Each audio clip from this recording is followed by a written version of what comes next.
آج تمام بھائی یہ ذہن میں یہ بات بٹھا لیں کہ پاک پیغمبر کا جو فرمان ہے اس کا میں آپ کو بیان کرتا ہوں. ہر بندے کے ذہن میں جو جو خیالات ہوں وہ اس کو دور کریں. بھائی یہ طلاق کے حوالے سے آج آپ کو میں بتا دیتا ہوں کہ اللہ کے پیغمبر علیہ الصلاۃ والسلام کے دور میں اور حضرت ابوبکر صدیق رضی اللہ تعالیٰ عنہ کے دور میں اور عمر فاروق رضی اللہ تعالیٰ عنہ کے ابتدائی دور کے اندر جو طلاق کا مسئلہ تھا وہ یہ تھا کہ کوئی بھی بندہ اگر وہ اپنی بیوی کو طلاق دیتا ہے تو طلاق دینے کے بعد اگر اس نے یہ طلاق کا لفظ ایک مرتبہ بولا ہے یا 2 مرتبہ یا 3 مرتبہ یا اس سے زیادہ ایک مجلس کے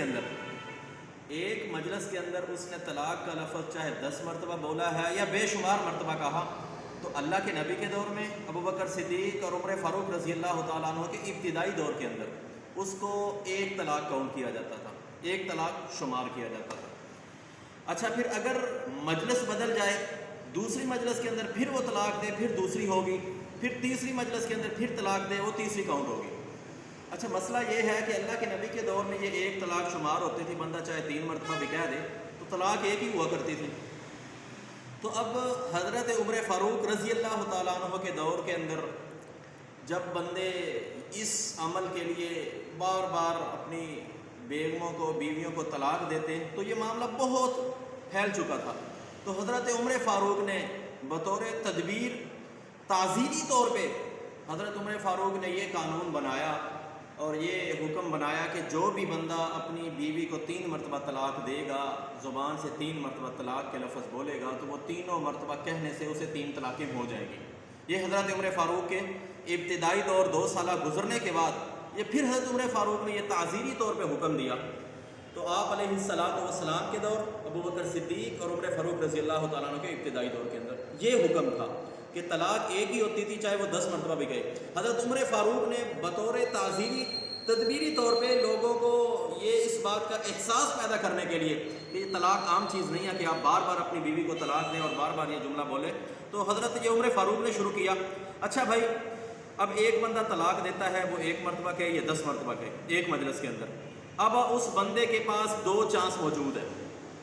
2 چانس موجود ہیں کہ 3 مہینے کے اندر وہ بندہ اپنی بیوی کے ساتھ رجوع کر لے، بیوی کے ساتھ دوبارہ ازواجی زندگی شروع کر لے. 2 لوگوں کے درمیان بیٹھ کے وہ کہہ دے کہ میں اپنا وہ بیان واپس لیتا ہوں، تو میں اس کو دوبارہ اپنی زوجیت میں لیتا ہوں، تو اس کی یہ ایک طلاق یہ کاؤنٹ ہو گئی، یہ لکھی گئی، اب یہ ختم نہیں ہوگی، مٹے گی نہیں. تو اس نے دوبارہ رجوع کر لیا، پھر کبھی زندگی میں لڑائی ہوئی، پھر دوبارہ اس بندے کے اختلافات ہوئے، دوبارہ اس نے طلاق کہہ دی، اب یہ 2 طلاقیں ہو گئی. پھر اس کے بعد یہ 3 مہینے کا ٹائم ہے. قرآن کہتا ہے ثلاثۃ قروء، یعنی کہ 3 حیض کا اسلام کے اندر اور قرآن کے اندر حکم ہے. اب 3 حیض تک وہ بندہ دوبارہ رجوع کر سکتا ہے. 3 مہینے کے اندر اس نے دوسری مرتبہ پھر رجوع کر لیا. اچھا یہ 2 طلاقیں کاؤنٹ ہو گئی اور 2 مرتبہ رجوع، 2 مرتبہ طلاق دی، یہ ہو گیا. اب اس کے بعد پھر زندگی میں دوبارہ لڑائی ہوئی، اختلافات ہوئے، تو بندے نے تیسری مرتبہ بھی کہہ دیا کہ میں تجھے طلاق دیتا ہوں. اب یہ عورت اس بندے پر حرام ہو گئی. اسلام نے اس عورت کو آزادی دی ہے کہ وہ اپنے 3 مہینے گزارنے کے بعد آگے کسی اور سے نکاح کر سکتی ہیں، شادی کر سکتی ہے. اب اس بندے سے شادی نہیں ہو سکتی. دوسرا مسئلہ یہ ہے کہ ایک بندے نے اپنی بیوی کو طلاق دی ہے اور طلاق دے کر اسے سال گزر گیا ہے، 3 مہینے سے زیادہ ٹائم گزر گیا. اب ٹائم زیادہ گزر گیا، اس عورت کو اختیار ہے کہ وہ شادی کر لے.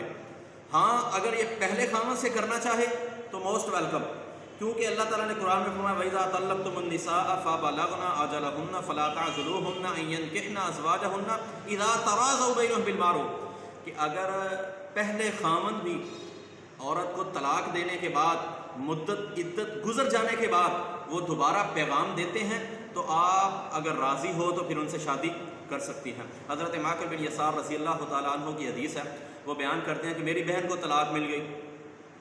اب 3 مہینے گزر گئے، 3 مہینے گزر جانے کے بعد میری بہن کی عدت ختم ہو گئی. اب لوگوں کی طرف سے پیغام آنے شروع ہو گئے شادی کے، نکاح کے.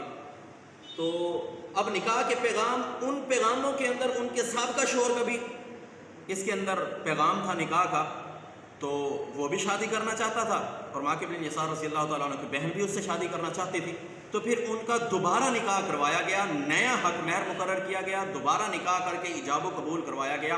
یہ اس طرح بھائیوں ہو سکتا ہے، اس طرح بھائیوں ہو سکتا ہے، کیونکہ نبی علیہ الصلوۃ والسلام کا فرمان تھا کہ اگر وہ کرنا چاہیں تراضوا بینہم بالمعروف، اللہ نے حکم نازل کر دیا کہ وہ راضی ہیں تو وہ نکاح کر سکتی ہیں۔ یہ دوسری صورت یہ ہو گئی۔